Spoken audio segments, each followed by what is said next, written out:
Okay, so I'm sitting outside the Lords, outside the Lady Chapel, opposite the House of Lords. So this is my weekly report.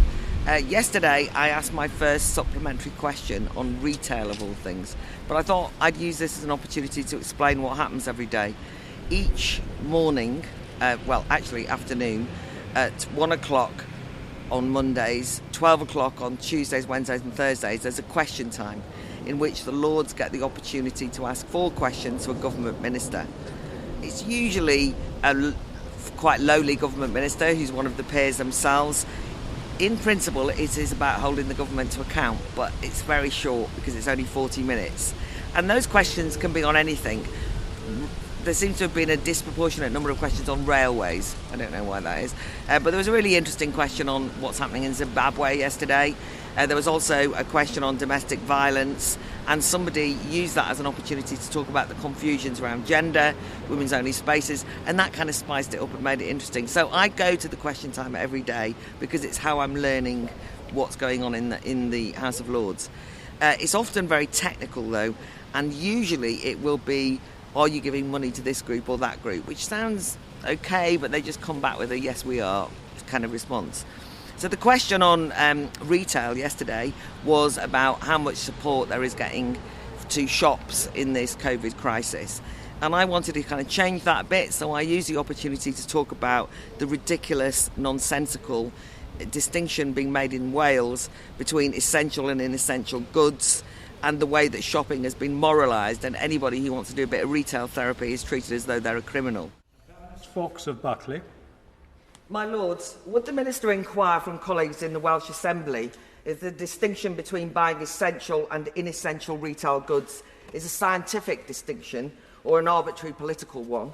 And for retail in general, beyond financial support, my Lords, it seems a dangerous dose of Puritan moralism won't help shops if it means that a care worker who's worked long shifts might want to treat themselves to a dress, and that's now treated as a criminal activity.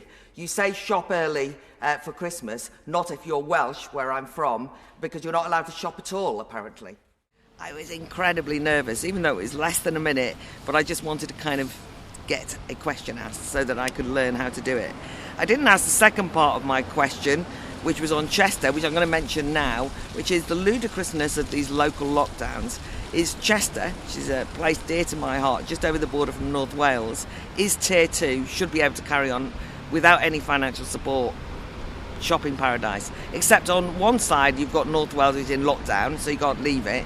The other side you've got Tier 3, Merseyside, which basically means that Chester, which is a shopping heaven, has now been abandoned. No one's going to the shops because they entirely depend on Welsh and Liverpudlian shoppers, and so it just shows that there's unintended consequences of all of these COVID legislations. But mainly the House of Lords is about scrutinising legislation. It's a revising chamber. It's full of lawyers who spend a lot of time going over the finer details. That can be important because there can be unintended consequences of badly worded legislation from the House of Commons. But of course, the anti-democratic nature of the House of Lords is this, that they sometimes overreach, right? They don't act as a checking chamber. And today, I'm about to sit through yet another very, very long debate on the Internal Markets Bill. I'm likely to be in the House of Lords till midnight because it goes on for a long time today. It's sitting late. And there are endless amendments attacking the government's Internal Market Bill, having defeated the second reading. And I can assure you that this is not a technical matter. This is not a question of improving the legal framework. It is about stopping an important aspect of clarification around Brexit of the withdrawal agreement. Whatever mess the government has made of this, and God knows the withdrawal agreement is a mess and the Internal Markets Bill is not a complete solution to it, the truth is the Commons are elected, and it's complete overreach by the House of Lords to try and scupper an elected decision through basically a technical mechanism that's going to go on and on and on. Watch this space. They all cite the rule of law and say the government are breaking the law, but the rule of law without a democratic mandate is nothing itself. It becomes a technical empty vessel. So I will be listening, not speaking. It's a big day for me today, finally, because I have been given a locker. Great excitement. Because when I arrived here, everybody kept telling me, The most important thing is you need a coat peg and a locker. I mean, what? I thought I might need a desk, but apparently you don't stand a chance of getting a desk, so your coat peg and your locker. And somebody explained, when I was bemused at this, that it's a bit like public school.